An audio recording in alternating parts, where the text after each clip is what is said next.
Welcome back to Ajinachal Daily Current Affairs series, and today is 29th of May. Starting with 138th birth anniversary of Vinayak Damodar Savarkar, better known as Veer Savarkar.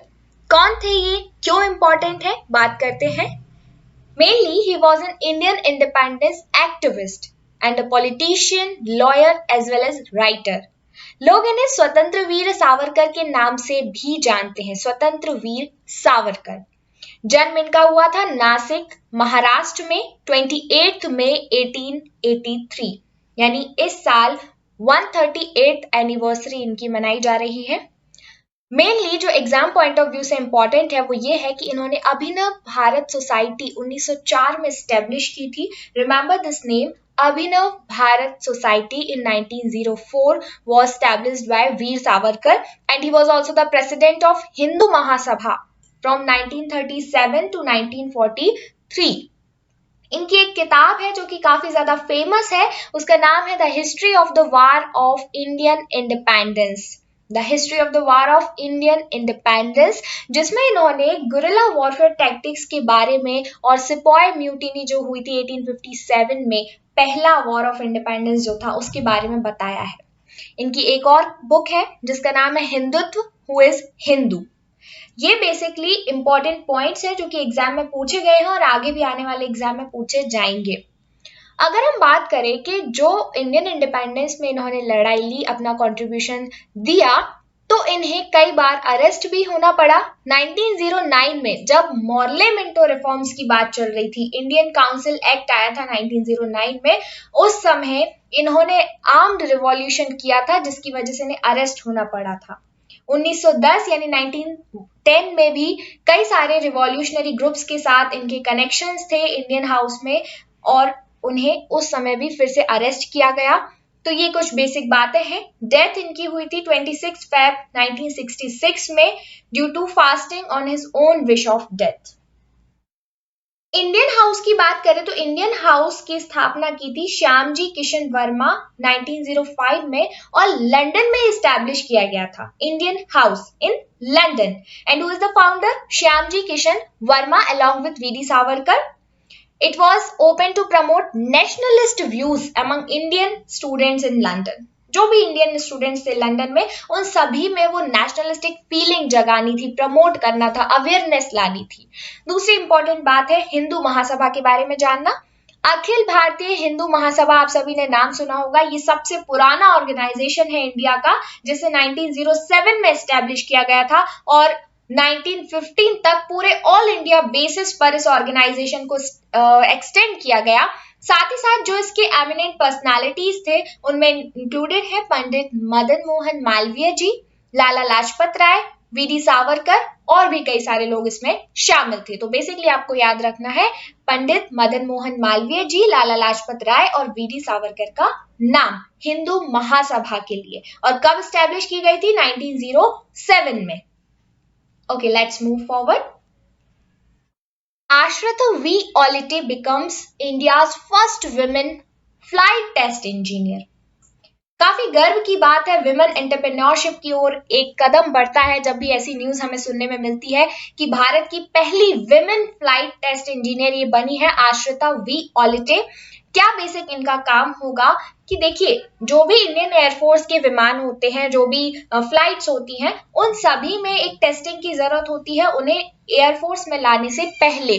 तो basically ये flight test engineer के पद पे आसीन हुई है और ऑलिटे was commissioned as a flying officer in Indian Air Force in 2014. तो 2014 से ये इंडियन एयरफोर्स से जुड़ी हुई है. साथ ही अगर हम बात करें इंडियन एयरफोर्स की, तो ये पूरे दुनिया में 4th रैंक पे आता है इंडियन एयरफोर्स हमारा पूरे वर्ल्ड में. And it was officially established on 8 October 1932. 8 October 1932 as an auxiliary air force of the British empire. उस समय ब्रिटिश राज था हमारे इंडिया में, तो उन्हीं के नाम पर इसे रॉयल एयरफोर्स के नाम से शुरुआत की गई थी after world war second. Not after world war second, to serve in world war second, क्योंकि वर्ल्ड वॉर सेकेंड हमारा लगभग 1945 के समय में चल रहा था. आगे बढ़ते हैं. TRIFED joins hand with Niti Aayog to implement One Dhan initiative in travel clusters of all aspirational districts of India.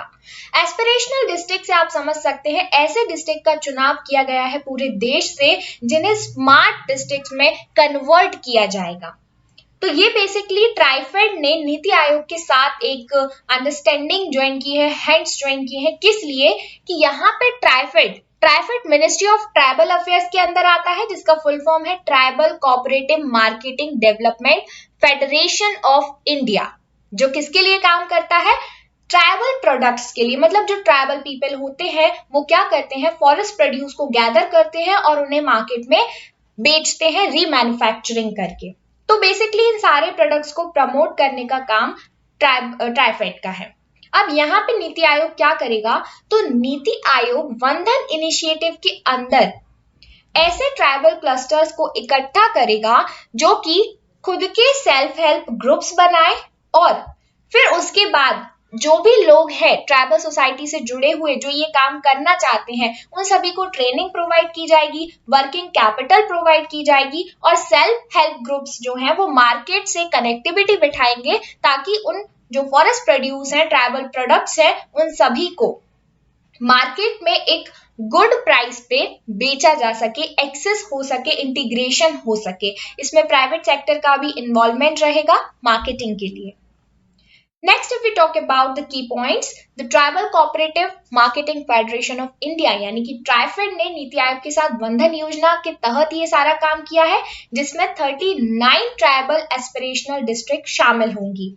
और वो 39 डिस्ट्रिक्ट किन स्टेट से होंगी ये आप देख सकते हैं यहाँ स्क्रीन पे। आंध्र प्रदेश, असम, छत्तीसगढ़, गुजरात, झारखंड, मध्य प्रदेश, महाराष्ट्र, मणिपुर, मेघालय, मिजोरम, नागालैंड, उड़ीसा, तेलंगाना एंड त्रिपुरा।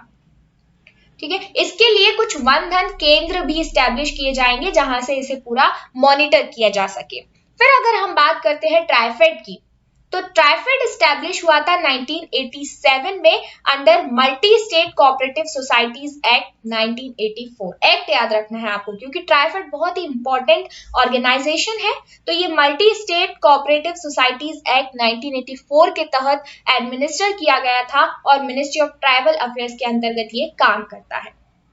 नीति आयोग की बात करें तो ये गवर्नमेंट का एक एडवाइजरी थिंक टैंक है जिसका फुल फॉर्म है national institution for transforming India. And remember this is just a think tank. जो भी हमारे 2015 से सस्टेनेबल डेवलपमेंट गोल्स बनाए गए उन सभी के प्रॉपर इम्प्लीमेंटेशन, मॉनिटरिंग और किस तरह से हमें उन्हें अचीव करना है, ये सारे एडवाइजिंग का काम, प्रमोशन का काम बेसिकली नीति आयोग करता है। तो रिमेंबर ये 2015 में बना था एनडीए गवर्नमेंट के द्वारा। आगे बढ़ते हैं। असम सीएम हिमंत विश्व Sharma appoints guardian ministers for growth of districts. अब आप यहाँ पे देख सकते हैं कि असम के जो सीएम है उन्होंने गार्जियन मिनिस्टर की अपॉइंटमेंट की है। गार्जियन मिनिस्टर्स का काम क्या होगा, बेसिकली पूरे 34 डिस्ट्रिक्ट जो है असम में, उन सभी में हर एक डिस्ट्रिक्ट में एक गार्जियन मिनिस्टर होंगे जिनका काम होगा सेंट्रली स्पॉन्सर्ड स्कीम्स जो होती है उनका प्रॉपर इम्प्लीमेंटेशन करना, जो भी प्रायोरिटी वाले प्रोग्राम है उन सभी का प्रॉपर इम्प्लीमेंटेशन करना ताकि कोई भी जगह ऐसी ना रह जाए जहां पे उस स्कीम का लाभ नहीं पहुंच पा रहा है। तो ज्यादा इंपॉर्टेंट नहीं है, लेकिन अगर एग्जाम में क्वेश्चन ऐसे आता है कि किस स्टेट के सीएम ने गार्जियन मिनिस्टर्स को अपॉइंट किया है तो आपको याद रखना होगा असम के सीएम ने ऐसा किया है। ये पूरी लिस्ट है जो भी अलग अलग डिस्ट्रिक्ट में गार्जियन मिनिस्टर्स होंगे। अगर आप स्टेट पीसीएस दे रहे हैं तो आप इसे डिटेल में पढ़ सकते हैं। Next we are going to talk about Bashar al Assad. इन्हें वापस से सीरिया के प्रेसिडेंट अपॉइंट कर लिया गया है, यानी कि प्रेजेंट में सीरिया के प्रेसिडेंट कौन होंगे, तो बशर अल असद। यही बस इंपॉर्टेंट है, ज्यादा डिटेल में आपको याद रखने की जरूरत नहीं है यहाँ पे। लेकिन हम सीरिया की लोकेशन अगर देखें तो आप यहाँ देख सकते हैं सीरिया जस्ट मेडिटेरियन सी की बॉर्डर इससे लगती है, यानी मेडिटेरियन सी से काफी नजदीक है। ऊपर अगर अपन नॉर्थ में देखेंगे, सीरिया के नॉर्थ में टर्की है, यहाँ ईस्ट में इराक है, यहाँ आप साउथ वेस्ट में देखेंगे तो जॉर्डन है और साउथ ईस्ट में जॉर्डन है, साउथ वेस्ट में आप देखेंगे इजराइल है, लेबनान है और यहाँ पे ये मेडिटेरियन सी है, नॉर्थ में टर्की है। तो ये लोकेशन है सीरिया की। मैपिंग आपको याद रखनी जरूरी है बिकॉज एग्जाम में कई बार मैप ओरिएंटेड क्वेश्चंस आ जाते हैं। Let's move forward. World's largest museum Louvre gets Lawrence Day's cars as its first female president in 228 years। यहाँ पे ध्यान देने वाली बात ये है कि वर्ल्ड का लार्जेस्ट म्यूजियम कौन सा है। तो वर्ल्ड का लार्जेस्ट म्यूजियम है म्यूजे डी लोवर जो कि फ्रांस में है और इसे पहली बार इसकी जो फीमेल प्रेसिडेंट है उन्हें चूज किया गया है लॉरेंस डेज कार्स। तो दो फैक्ट्स आपको बेसिकली याद रखना है। नेक्स्ट आगे हम बढ़ते हैं। Hong Kong mountaineer Tsang Yin Hung sets new record for the fastest ascent of Everest by women. बहुत गर्व की बात है कि हांगकांग की जो माउंटेनियर है सैंग इन ह्यूंग, इन्होंने अनएक्सपेक्टेड चीज पूरी करके दिखाई है। सिर्फ 25 आवर्स 50 मिनट्स में इन्होंने हिमालय की चढ़ाई कर ली, एवरेस्ट की चढ़ाई की है 8,848 मीटर। ओके, तो आप सभी जानते हैं एवरेस्ट हाईएस्ट पीक है पूरे वर्ल्ड की। तो इन्होंने सिर्फ 25 आवर्स 50 मिनट्स में इसे पूरा करके दिखाया है। और सैंग जो है वो हांगकांग की पहली विमेन माउंटेनियर बनी थी 2017 में जिन्होंने हिमालय पे यानी माउंट एवरेस्ट की चढ़ाई की थी। तो remember this name सैंग Yin Hong and she is from Hong Kong. आगे बढ़ते हैं। Reserve bank of India imposes penalty of ₹10 crore on HDFC bank. एक बात आपको यहां समझने की जरूरत है कि कोई भी पब्लिक सेक्टर बैंक जो होता है उसे ऐसे राइट्स नहीं होते हैं कि वो डायरेक्टली किसी थर्ड पार्टी से कॉन्ट्रैक्ट करे या बातचीत करे या कोई भी डील फाइनल करे। लेकिन HDFC बैंक ने ऐसा किया बिना RBI के परमिशन के। सेक्शन 6 और सेक्शन 8 जो बैंकिंग रेगुलेशन एक्ट 1949 है उसे वायलेट करके थर्ड पार्टी फाइनेंशियल प्रोडक्ट्स के साथ डील की जो कि रूल के खिलाफ था और इसीलिए RBI ने 10 लाख रुपए का जुर्माना यहाँ पे लगाया है। साथ ही साथ हम बात कर लेते हैं RBI की। तो RBI इंडिया का सेंट्रल बैंक है और रेगुलेटरी बॉडी की तरह भी ये काम करता है। Ministry of finance government of India के अंतर्गत मेनली इसकी रिस्पॉन्सिबिलिटी है करेंसी को इशू करना और मार्केट में उसके सप्लाई को रेगुलेट करना, क्योंकि अगर RBI सप्लाई को रेगुलेट नहीं करेगा तो इन्फ्लेशन और डिफ्लेशन काफी ज्यादा अनइवन हो सकते हैं। फिर हम बात करते हैं एस्टेब्लिशमेंट कब हुआ था RBI का। तो 1 अप्रैल 1935। हेडक्वार्टर्स है मुंबई में और करेंटली इसके गवर्नर है शक्तिकांत दास।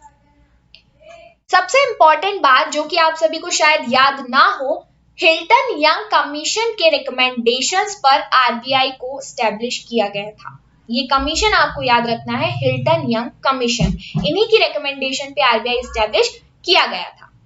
आगे बढ़ते हैं। Nobel laureate Amartya Sen granted with spans top award in social sciences. आप सभी ने अमर्त्य सेन का नाम सुना होगा। इकोनॉमी में भी काफी इनका योगदान है, दूसरा सोशल वेलफेयर में काफी ज्यादा कंट्रीब्यूट किया है इन्होंने। इन्हें एक अवार्ड से सम्मानित किया गया है जो कि स्पेन का सबसे बड़ा अवार्ड है, प्रिंसेस ऑफ ऑस्ट्रियाज अवार्ड 26 मई को। तो काफी गर्व की बात है हमारे भारत देश के लिए। इस प्राइज में इन्हें 50,000 यूरोस और एक जुआन माइरो स्कल्पचर के साथ रिप्रेजेंट किया जाएगा। यहाँ पे आप देख सकते हैं कि 87 इयर्स इनकी एज है अमर्त्य सेन की और जिस काम के लिए इन्हें ये अवार्ड दिया गया है वो है research on famines and his theory of human development, welfare economics and the underlying mechanism of poverty have contributed to the fight against injustice, inequality, disease and ignorance. Major work इनका welfare oriented होता है हमेशा से। ये inequality, injustice, इन सभी चीजों को poverty से रिलेट करते हैं। आगे बढ़ते हैं। AIG hospital chairman doctor D Nageshwar Reddy becomes first Indian to win Rudolf Schindler award. नाम आपको याद रखना है, डॉक्टर डी नागेश्वर रेड्डी। इन्हें रुडोल्फ शिंडलर अवार्ड दिया गया है। क्यों दिया गया है? देखिए, अमेरिकन सोसाइटी है गैस्ट्रो इंटेस्टाइनल एंडोस्कोपी पे बेस्ड। इन्होंने ये अवार्ड दिया है डॉक्टर डी नागेश्वर रेड्डी को। क्यों दिया है? क्योंकि गैस्ट्रोस्कोपी के फील्ड में इन्होंने काफी बड़ा योगदान दिया है। ये वर्ल्ड का सबसे बड़ा जो हॉस्पिटल है AIG यानी एशियन इंस्टीट्यूट ऑफ गैस्ट्रोएंटरोलॉजी, उसके चेयरमैन भी है डॉक्टर नागेश्वर रेड्डी, जो कि हैदराबाद में है। तो अगर आपसे पूछा जाए कि वर्ल्ड का बिगेस्ट गैस्ट्रोएंटरोलॉजी हॉस्पिटल कहाँ है, तो वो हैदराबाद में है। तो ये जो डॉक्टर नागेश्वर रेड्डी है, ये चेयरमैन है। अब बात करते हैं कि शिंडलर अवार्ड क्यों दिया गया। डॉक्टर शिंडलर के नाम पे शिंडलर अवार्ड स्टैब्लिश हुआ था, जो कि फादर ऑफ गैस्ट्रोस्कोपी माने जाते हैं। वर्ल्ड में डॉक्टर शिंडलर को फादर ऑफ गैस्ट्रोस्कोपी कहा जाता है। तो जो भी गैस्ट्रोएंटरोलॉजी के फील्ड में काफी अच्छा काम करते हैं, उन्हें ये अवार्ड बेसिकली दिया जाता है। डॉक्टर रेड्डी को पद्मश्री अवार्ड से भी सम्मानित किया जा चुका है 2002 में, और पद्म भूषण अवार्ड इन्हें मिला था 2016 में। तो remember. Next will talk about Eric Carle, जो कि अमेरिकन ऑथर है, और इनकी बुक का नाम है वेरी हंग्री कैटरपिलर। अभी अभी इनकी डेथ हो गई है, तो बेसिकली आपको इनकी बुक याद रखनी है, Eric Carle, and his book is the very hungry caterpillar. ये बेस्ट सेलिंग बुक रह चुकी है चिल्ड्रंस के लिए। Let's move forward. International Everest day 29 मई। इंटरनेशनल एवरेस्ट डे हर साल 29 मई को सेलिब्रेट किया जाता है। क्यों ऐसा होता है, क्यों यही डेट चुनी गई? तो 1953 में इसी दिन नेपाल के टेंजिंग नोर्गे और न्यूजीलैंड के एडमंड हिलेरी ने पहली बार माउंट एवरेस्ट पे चढ़ाई की थी, और ये पहले ह्यूमन बन गए थे माउंट एवरेस्ट पे जाने वाले। इसीलिए इसी दिन को इन्हें सम्मानित करने के लिए इंटरनेशनल एवरेस्ट डे 2008 से हर साल 29 मई को मनाया जाने लगा। Let's move forward. International day of United Nations peace keepers, जो कि 29 मई को सेलिब्रेट किया गया।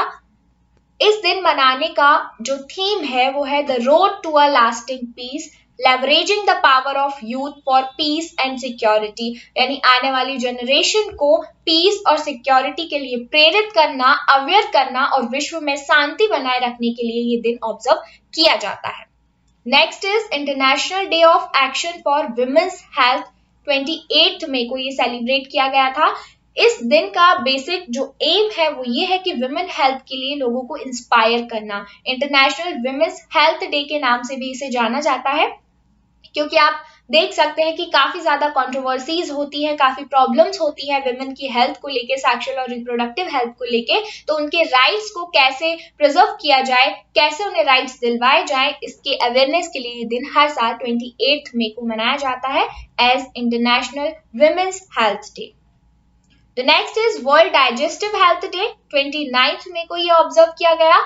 वर्ल्ड गैस्ट्रोएंटरोलॉजी ऑर्गेनाइजेशन के द्वारा ये दिन सेलिब्रेट किया जाने लगा था। और आपको याद होगा अभी हमने पढ़ा डॉक्टर रेड्डी को इसी दिन ये सम्मान मिला है। थीम इस साल थी obesity and ongoing pandemic. Remember, theme पूछ ली जाती है एग्जाम में, तो वर्ल्ड गैस्ट्रोएंटरोलॉजी ऑर्गेनाइजेशन के द्वारा ये मनाया जाता है। दिन का नाम है वर्ल्ड डाइजेस्टिव हेल्थ डे, और थीम थी obesity and ongoing pandemic. So this is it for today. Thank you so much. We'll be back soon.